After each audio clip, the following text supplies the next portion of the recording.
di Kecamatan Pontianak Barat memiliki ke masyarakat kota. Sebanyak 18 paket bantuan berupa sarana penangkapan ikan lengkap disalurkan oleh pemerintah Kota Pontianak melalui Dinas Pangan, Pertanian, dan Perikanan pada Kamis 4 September. Paket lengkap ini terdiri dari mesin motor tempel dan jaring insang berukuran 500 meter, diserahkan kepada 5 kelompok nelayan pesisir Sungai Kapuas, Pontianak Barat.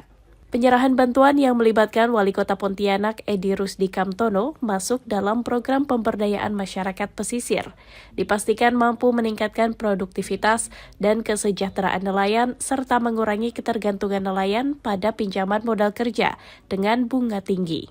Wali Kota Edi Rusdi mengatakan bantuan diberikan sesuai kebutuhan kelompok yang telah terdata oleh dinas terkait. Program ini juga merupakan wujud komitmen pemerintah mendukung perekonomian masyarakat pesisir secara berkelanjutan. Nah, tujuan bantuan ini adalah untuk meringankan beban para nelayan kita yang sehari-hari menangkap ikan, baik di muara atau di Sungai Kapuas dan muara maupun di pesisir. Nah, mudah-mudahan bantuan ini bisa menyemangati dan bisa menambah penghasilan sehingga bisa menjadi lebih baik kehidupannya. Berdasarkan data Kementerian Kelautan dan Perikanan tahun 2025, potensi sumber daya ikan sungai dan laut di perairan Kalimantan Barat mencapai 1,3 juta ton per tahun. Namun nelayan setempat baru bisa menangkap 10% dari potensi tersebut, terkendala oleh sarana dan prasarana yang belum memadai. Dari Pontianak, Kalimantan Barat, Indra Budi Santoso, Kantor Berita Antara mewartakan. Sesuaikan ke area belakang ya.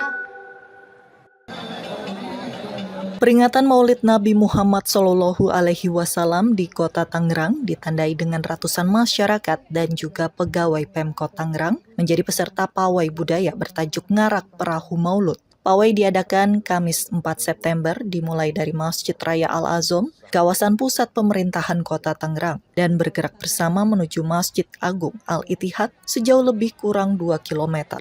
Di garis akhir, peserta pawai diterima oleh Wali Kota Sahrudin. Ia mengajak seluruh warga Kota Tangerang untuk meneladani sifat-sifat mulia Nabi Muhammad yang sabar, peduli, dan penuh kasih sayang. Ia juga mengimbau untuk selalu menjalankan nilai-nilai akhlakul karimah sesuai dengan moto Kota Tangerang. Jadi kalau nilai-nilai ini kita terapkan dalam sehari-hari dalam membentuk masyarakat Kota Tangerang yang berakhlakul karimah, ya tentunya kita acuannya adalah kan rahmatan lil alamin. Jadi bagaimana sikap dan akhlak yang mulia, yang beradab, yang membangun bukan menghancurkan, yang merangkul bukan memukul, yang menyatukan bukan memecah belah, yang menyayangi bukan membenci, itu kita hadirkan. Dan alhamdulillah saya bersyukur ya, Kota Tangerang sampai hari ini sudah kondusif, aman. Jadi yang namanya spirit akhlakul karimah itu terefleksikan. Sudah siap semuanya, mari kita sambut bersama. Dalam kegiatan ini juga dilakukan doa bersama, mengharapkan Kota Tangerang terhindar dari perpecahan dan tindakan anarki seperti yang terjadi di beberapa daerah di tanah air. Ngarak Perahu Maulid ini merupakan tradisi yang dilakukan sejak 1939 oleh warga Kali Pasir Tangerang yang bermukim tak jauh dari Masjid Agung Al-Ittihad. Dari Kota Tangerang, Banten, Agung Andika Indrawan, Kantor Berita Antara mewartakan. Di Kota Kendari. Kami untuk kebutuhan daerah dan masyarakat. Pemerintah Kota Kendari menggelar bimbingan teknis atau BIMTEK peningkatan peran dan kapasitas camat dan lurah dalam penyelenggaraan pemerintahan, pembangunan, dan kemasyarakatan. BIMTEK ini digelar pada Kamis 4 September, diikuti oleh 11 camat dan 65 lurah se-Kota Kendari, Sulawesi Tenggara. Dalam kegiatan ini, Wali Kota Kendari, Siska Karina Imran, menuntut seluruh camat dan lurah berperan aktif mengawal berbagai kebijakan pembangunan di wilayah masing-masing, sehingga manfaatnya benar-benar bisa dirasakan langsung oleh masyarakat, terutama terkait pengelolaan anggaran program dana kelurahan sebesar Rp200 juta per tahun, serta kebijakan Pemkot Kendari berupa dana sebesar Rp100 juta per RT, yang mulai efektif digulirkan pada 2026 mendatang. Wali Kota Siska Karina menekankan arti pentingnya transparansi dan akuntabilitas dalam pengelolaan dan penggunaan anggaran tersebut.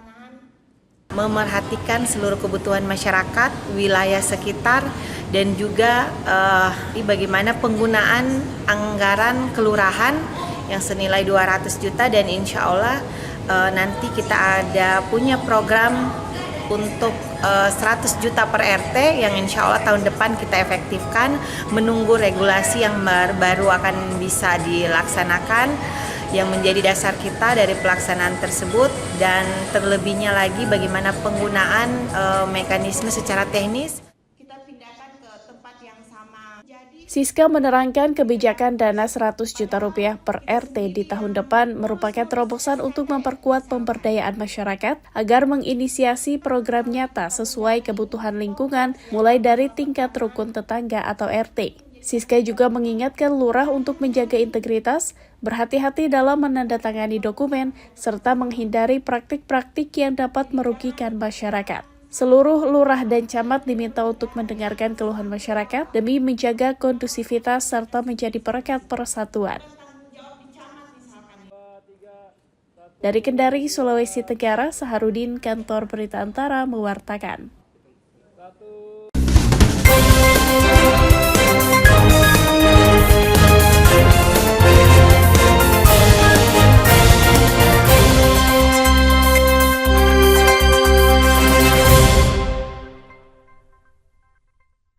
Halo Sobat ATR BPN, tanahmu ingin disertifikatkan? Pasang patok dulu, baru nanti tanahmu diukur. Kenapa harus pasang patok dulu? Ada keuntungan dari pasang patok. Pertama, pengamanan aset dengan kepastian batas bidang tanah. 2. Meminimalisir sengketa dengan pemilik bidang tanah yang berbatasan. 3. Memudahkan dan mempercepat petugas pertanahan untuk mengukur dan memetakan tanahmu. Pasang patok itu gampang, bisa dilakukan sendiri, karena bisa dibuat dari beton, pipa besi, pipa paralon, atau kayu. Tapi ingat, yang pertama, pemasangan patok itu harus kesepakatan antara pemilik tanah dengan tetangga yang berbatasan. 2. Ukuran patok tanah yang dibuat sekurang-kurangnya sepanjang 50 cm. Nah, kalau patok sudah terpasang, tanahmu bisa langsung diukur petugas Kementerian ATR BPN untuk ikut program Pendaftaran Tanah Sistematis Lengkap atau PTSL. Tanahmu jadi bisa lebih cepat bersertifikat. Ayo pasang patok tanahmu, pasang patok anti cecok, anti caplok.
Sejumlah personel TNI dan Polri pada Kamis 4 September mulai bersiap dan bersiaga mengamankan aksi massa di 2 titik utama Jakarta, yaitu kawasan Monumen Nasional dan sekitar Gedung MPR DPR Senayan, Jakarta. Kendaraan taktis polisi hingga tank TNI telah berjejer di sekitar Monas sejak pagi hari, sementara personel gabungan tampak bersiaga mengawal jalannya aksi.